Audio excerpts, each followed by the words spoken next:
Sunrise একাডেমির পক্ষ থেকে সকল ছাত্রছাত্রীকে জানানো যাচ্ছে, তোমরা যারা দ্বাদশ শ্রেণীর ছাত্রছাত্রী আছো, তোমাদের উদ্দেশ্যে বলা হচ্ছে তোমাদের যে এবারে যে দুটো গল্প পাঠ্য রয়েছে দ্বাদশ শ্রেণীতে, একটা হলো হলুদ পোড়া মানিক বন্দ্যোপাধ্যায়ের, আর একটা গল্প হচ্ছে মহাশ্বেতা দেবীর লেখা হারুন সালেমের মাসি। এই দুটো গল্প থেকে তোমাদের মোট দুটো প্রশ্ন পরীক্ষায় আসবে, যে কোনো একটা প্রশ্নের উত্তর লিখতে হবে। তোমরা দেখে থাকবে তোমাদের যে বিভিন্ন রেফারেন্স বইগুলো রয়েছে, সেই রেফারেন্স বইগুলোতে বিভিন্ন জায়গা থেকে বিভিন্ন রকম প্রশ্ন দেওয়া আছে এবং প্রশ্নের সংখ্যা অনেক বেশি। তাই তোমাদের কথা চিন্তা করে আমরা এই গল্প থেকে কিছু গুরুত্বপূর্ণ প্রশ্ন তোমাদের জন্য নির্বাচিত করেছি, যেগুলো তোমাদের এই ফাইনাল পরীক্ষার জন্য খুবই গুরুত্বপূর্ণ। আশা করছি তোমরা এই প্রশ্নগুলো ভালো করে তৈরি করে নিতে পারলে তোমাদের সামনে যে পরীক্ষা রয়েছে সেই ফাইনাল পরীক্ষায় এই প্রশ্নগুলো খুবই কাজে লাগবে। এবার যে দুটো গল্প রয়েছে, তোমরা যদি কেউ মনে করো যে দুটো গল্পের মধ্যে যে কোনো একটা গল্প থেকে পড়বো, সেটাও তোমরা করতে পারো। আবার কেউ যদি মনে করো যে দুটো গল্পই পড়বো, সেটাও করতে পারো। দেখো, এবার এই দুটো গল্প থেকে আমাদের সানরাইজ একাডেমির পক্ষ থেকে যে নির্বাচিত প্রশ্নগুলো রয়েছে, সেই প্রশ্নগুলো নিয়ে আমি একবার আলোচনা করে দিচ্ছি। দেখো, প্রথমে রয়েছে হলুদ পোড়া মানিক বন্দ্যোপাধ্যায় থেকে।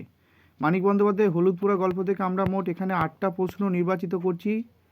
আশা করছি আমরা যে এই 8টি প্রশ্নের মধ্যেই তোমাদের পরীক্ষার মধ্যে যে কোনো একটা কমন চলে আসবে। দেখো, প্রথম প্রশ্ন রয়েছে মানিক বন্দ্যোপাধ্যায়ের হলুদ পোড়া গল্প অবলম্বনে ধীরেন চরিত্রটি বিশ্লেষণ করো। খুবই গুরুত্বপূর্ণ প্রশ্ন।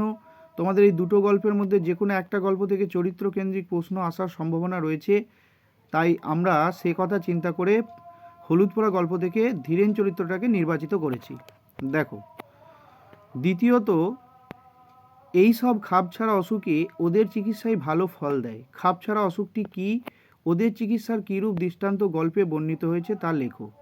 অথবা কুঞ্জগুণী, কুঞ্জ নাম করা গুণী, তার গুণফোনা দেখার জন্য আরও অনেকে এসে ভিড় জমিয়েছিল। গল্পে কুঞ্জগুণীর গুণফোনার যে প্রকাশ ঘটেছে তা আলোচনা করো। পরে প্রশ্ন রয়েছে, নিজের মর্যাদা রক্ষা করা ছাড়া তার আর কোনো উপায় রইল না। কার মর্যাদা বাঁচানোর কথা বা রক্ষা করার কথা বলা হয়েছে, কিভাবে তার সেই মর্যাদা রক্ষা পেয়েছিল তা আলোচনা করো। পরের প্রশ্ন, তারা সকলেই প্রায় বুড়ো ঘোষালের কথায় সায় দিল। বুড়ো ঘোষালকে তার কথায় যে প্রতিক্রিয়া হয়েছিল তা নিজের ভাষায় লেখো। পরের প্রশ্ন, একমাত্র এই ভাবনাই তাকে অন্যমনস্ক করে দেয়। কোন ভাবনার কথা বলা হয়েছে, এই পরিপ্রেক্ষিতে বক্তার মানসিক অবস্থা ব্যক্ত করো।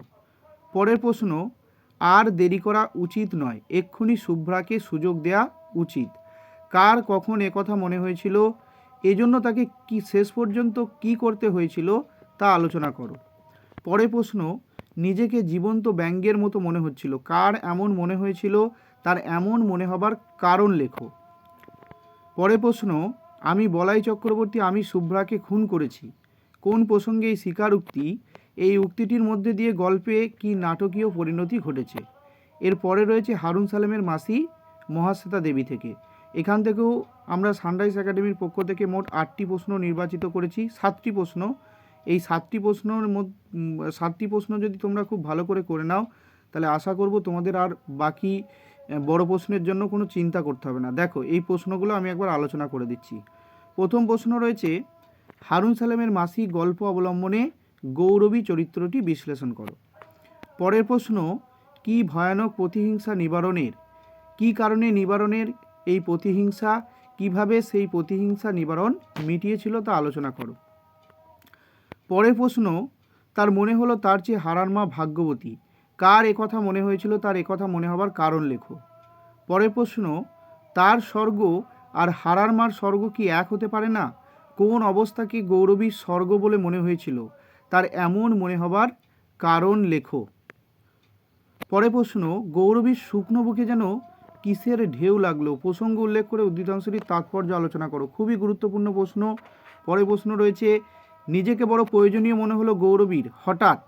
কোন পরিস্থিতিতে গৌরবীর এমন মনে হয়েছিল, তার এমন মনে হবার কারণ লেখো, অথবা কেন এমন মনে হয়েছিল।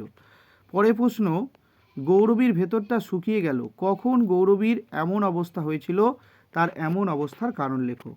তোমরা এই যে কোনো একটি গল্প থেকেও মুখস্থ করতে পারো অথবা দুটি গল্প থেকেও মুখস্থ করতে পারো, তোমাদের ইচ্ছা, তোমরা যেমনভাবে করবে। মোটামুটি তোমাদের এই দুটি গল্প থেকেই প্রশ্ন আসবে, এবং যে গুরুত্বপূর্ণ প্রশ্নগুলো আসবে সেই গুরুত্বপূর্ণ প্রশ্নগুলোকে আমরা এখানে দিয়েছি। আমরা আশা রাখবো যে তোমরা এই প্রশ্নগুলো করে নেবে।